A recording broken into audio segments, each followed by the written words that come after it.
Good afternoon, and welcome. Today, we delve into a complex and often contentious issue: genetically modified organisms, or GMOs. These are living beings whose genetic material has been artificially manipulated in a laboratory through genetic engineering. The question we are exploring is whether they are primarily beneficial or represent potential harm. Presenting the case for the benefits of GMOs is Dr. Kenji Tanaka, a distinguished plant biotechnologist. Arguing from the perspective of potential risks and concerns is Ms. Isabella Rossi, an environmental advocate and organic farmer. We will begin with opening statements, followed by rebuttals, a moderated discussion, and conclude with closing remarks. Dr. Tanaka, please begin with your opening statement. Thank you, Dr. Reed. Good afternoon. The central challenge of our time is sustainably feeding a global population projected to reach nearly 10 billion by 2050. Genetically modified organisms are not just a scientific curiosity. They represent a crucial set of tools to meet this immense challenge responsibly. Firstly, GMOs significantly enhance crop yields and farming efficiency. We can cultivate crops engineered to resist devastating pests, meaning less crop loss, and more food produced per hectare. Consider Bt corn or cotton. They produce their own insecticide, drastically reducing the need for farmers to spray chemical pesticides, which benefits the environment and farmer safety. This allows for more food to be grown on existing farmland, reducing the pressure to convert natural habitats into agricultural land. Secondly, genetic modification allows us to improve the nutritional value of staple crops. The most prominent example is golden rice, engineered to produce beta-carotene, a precursor to vitamin A. In regions where rice is the primary food source and vitamin A deficiency causes blindness and death, particularly among children, golden rice offers a powerful potential solution. Thirdly, contrary to some claims, GMOs can offer substantial environmental benefits. Beyond reducing insecticide applications, we are developing crops that are more tolerant to drought or salinity. This is vital, as climate change presents increasing challenges to traditional agriculture. Herbicide-tolerant crops also facilitate no-till farming practices, which reduce soil erosion and greenhouse gas emissions from farm machinery. Finally, and critically, GMOs available today are safe to eat. They are among the most thoroughly tested foods in our history. Decades of research and numerous independent scientific bodies worldwide, including the World Health Organization, the National Academies of Sciences, Engineering, and Medicine in the US, and the European Food Safety Authority, have concluded that foods derived from currently available GM crops are safe for consumption. In conclusion, GMOs are a vital, safe, and rigorously tested technology, indispensable for addressing global food security, nutritional deficiencies, and the environmental challenges of modern agriculture. Thank you, Dr. Tanaka. Ms. Rossi, we now welcome your opening statement. Thank you, Dr. Reed. Good afternoon. While Dr. Tanaka paints an optimistic picture, I urge us to proceed with far greater caution regarding genetically modified organisms. Focusing solely on purported benefits ignores a troubling range of potential and actual harms: environmental, socioeconomic, and potentially health-related. Firstly, the environmental risks are significant and already manifesting. The widespread planting of herbicide-tolerant crops, particularly those resistant to glyphosate, has led to a massive increase in the use of this herbicide. This, in turn, has resulted in the proliferation of herbicide-resistant weeds, or quote, superweeds, forcing farmers onto a chemical treadmill using ever more toxic herbicide cocktails. Furthermore, crops engineered to produce insecticides, like Bt toxins, raise concerns about harm to non-target beneficial insects, such as pollinators like bees and monarch butterflies, impacting wider ecosystem health and biodiversity. Secondly, regarding health, while I acknowledge the stated consensus on current GMOs, significant questions remain, particularly concerning long-term effects. The regulatory systems often rely heavily on studies funded by the same corporations developing these products. We need more independent, long-term research into potential allergenicity, impacts on gut microbiota, and other subtle health effects. The introduction of novel proteins into our food supply warrants a cautious approach, not a dismissal of concerns. Thirdly, the socioeconomic implications are deeply troubling. The GMO seed market is dominated by a handful of multinational corporations, granting them immense control over the global food supply. Farmers, especially smallholders in developing countries, can become trapped in cycles of debt, dependent on expensive patented seeds and the associated chemicals. This technology often undermines traditional farming practices and erodes seed sovereignty, which is crucial for local food security. Finally, we must question the narrative that GMOs are indispensable. Sustainable, productive alternatives exist and are proving successful. Agroecology, integrated pest management, and organic farming methods focus on building soil health, enhancing biodiversity, and using resources efficiently. These approaches offer resilient and equitable solutions without the inherent risks and corporate control associated with GMOs.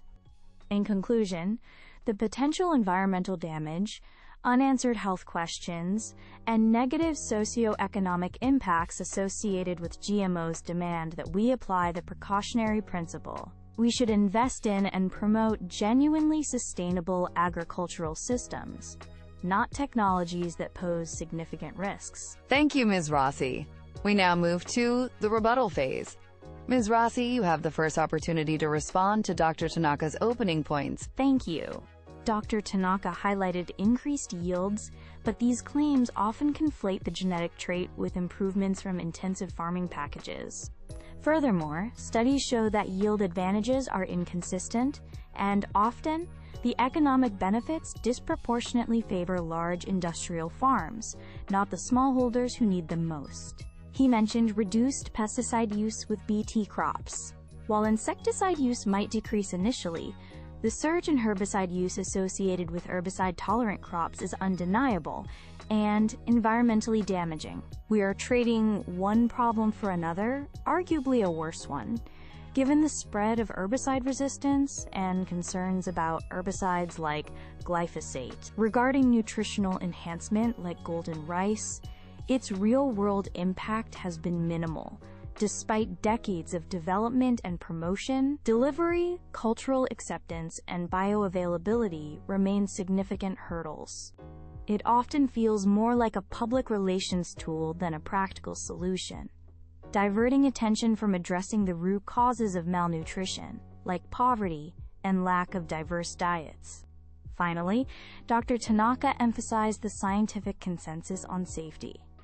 However, this consensus is not unanimous, and concerns persist among independent scientists. The quote, substantial equivalence concept used in regulation can overlook unintended changes in the plant's composition. We need mandatory, independent, long-term safety studies, especially regarding chronic exposure, before declaring these products unequivocally safe. The reliance on industry-funded studies and the intense corporate lobbying create an environment where caution is often sidelined. The precautionary principle should guide us here. Thank you, Ms. Rossi. Dr. Tanaka, your rebuttal? Thank you. Ms. Rossi raises valid points about the complexities, but some need context. Regarding environmental risks like herbicide resistance, it's crucial to understand that resistance evolves naturally to any weed management strategy, including conventional herbicides and even tilling. Integrated weed management, including crop rotation and using multiple herbicide modes of action, is essential for both GMO and non-GMO systems. Furthermore, the reduced tilling enabled by herbicide-tolerant crops significantly benefits soil health and reduces carbon emissions. Concerns about non-target insects like monarchs are taken seriously. Studies have shown the impact of Bt pollen is generally minimal under field conditions, compared to factors like habitat loss and broad-spectrum insecticide spraying, which Bt crops help reduce. On health concerns, the rigorous testing process specifically includes assessing potential allergenicity. If a known allergen gene were transferred, or if the new protein showed characteristics of an allergen, the product would not be approved.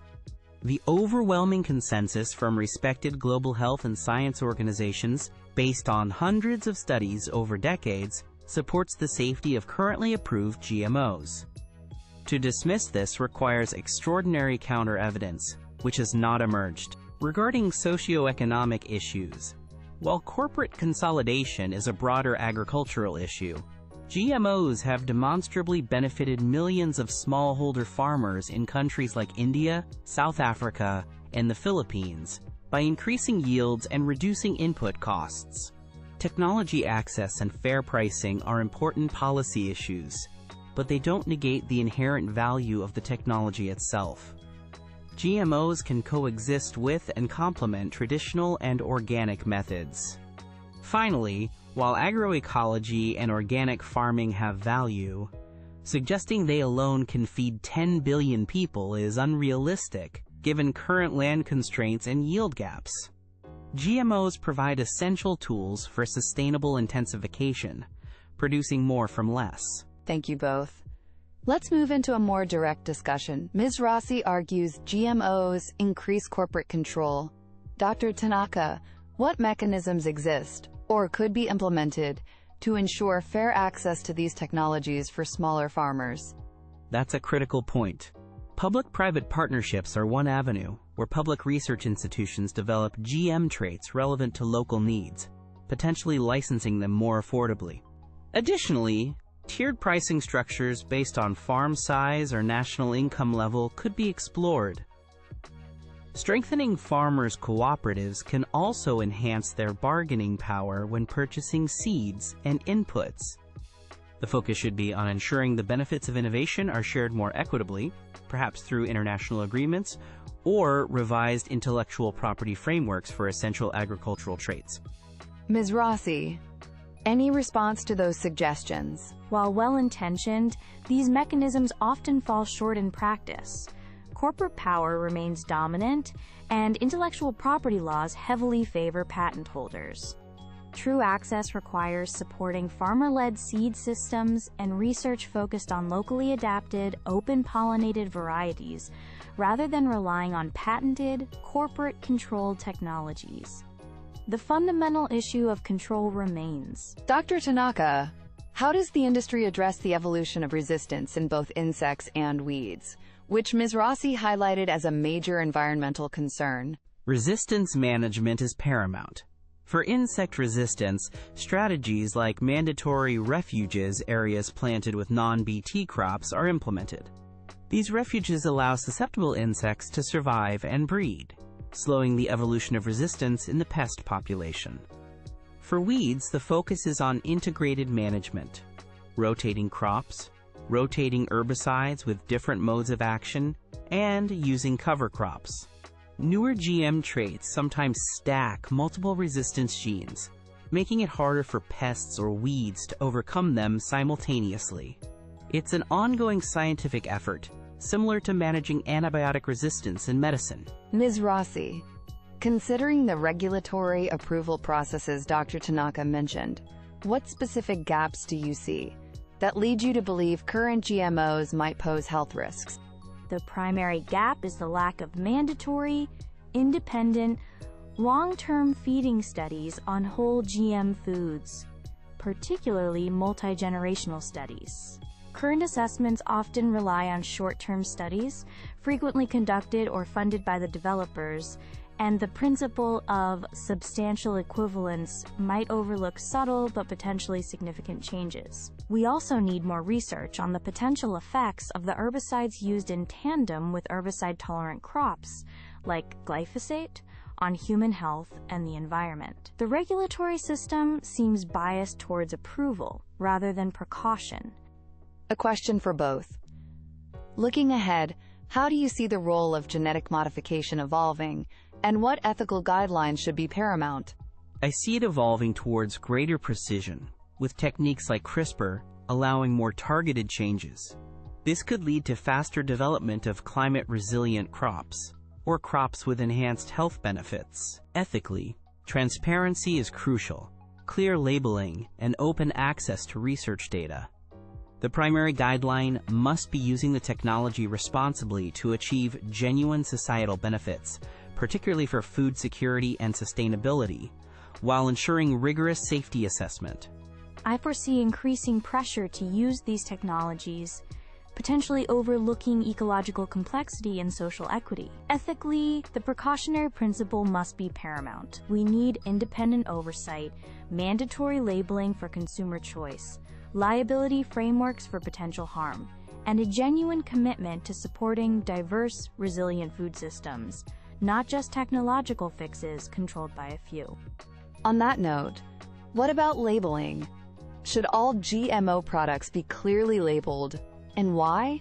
From a scientific standpoint, if a GM food is determined to be safe and compositionally equivalent to its non-GM counterpart, mandatory labeling isn't strictly necessary for safety reasons. However, I understand the desire for transparency. If labeling is implemented, it should be done in a way that is factual and does not stigmatize safe foods, perhaps using QR codes or standardized wording. Absolutely. Mandatory, clear, on-package labeling is essential. It's a matter of consumer right to know and transparency. People should be able to choose what they eat and support the food systems they believe in. It's not about stigmatizing, it's about providing basic information that allows for informed decisions. Thank you both for that insightful exchange. We now move to closing statements. Ms. Rossi, please proceed. Thank you. Throughout this discussion, we've heard about the potential of GMOs, but the reality on the ground raises serious concerns. We see environmental consequences like superweeds and increased herbicide dependency, threatening biodiversity and soil health. We face unanswered questions about long-term health impacts due to insufficient independent research. We witness the consolidation of corporate power over our food system, marginalizing small farmers and reducing agricultural diversity. These are not minor issues.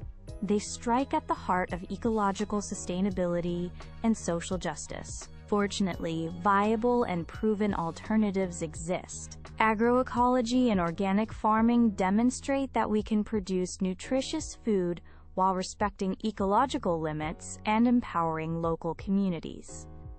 These approaches build resilience from the ground up. Let us embrace a food future guided by the precautionary principle, prioritizing long-term ecological health, fairness, and true food sovereignty over the narrow promises of a risky and corporate-dominated technology. Thank you, Ms. Rossi. Dr. Tanaka, your closing statement? Thank you. While concerns should always be addressed with scientific rigor, it's crucial to base our decisions on the weight of evidence. Genetically modified crops have a proven track record of contributing to food production, enhancing nutritional value in specific cases like golden rice, and enabling more sustainable farming practices, such as reduced insecticide use and conservation tillage. These technologies have undergone more scrutiny and testing than any other food source in history, with major scientific bodies worldwide confirming their safety.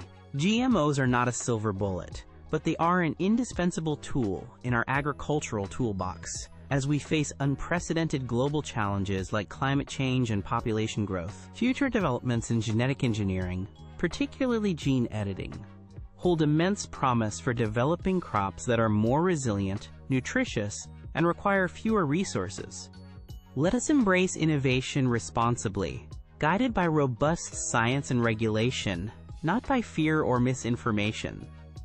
Choosing to reject safe, beneficial technology will hinder our ability to feed the world sustainably and adapt to a changing planet. Thank you, Dr. Tanaka, and thank you, Ms. Rossi, for sharing your expertise and distinct perspectives today. It's clear that the debate surrounding GMOs is multifaceted, involving complex scientific, environmental, and socioeconomic considerations. We hope this discussion has provided valuable insights for our audience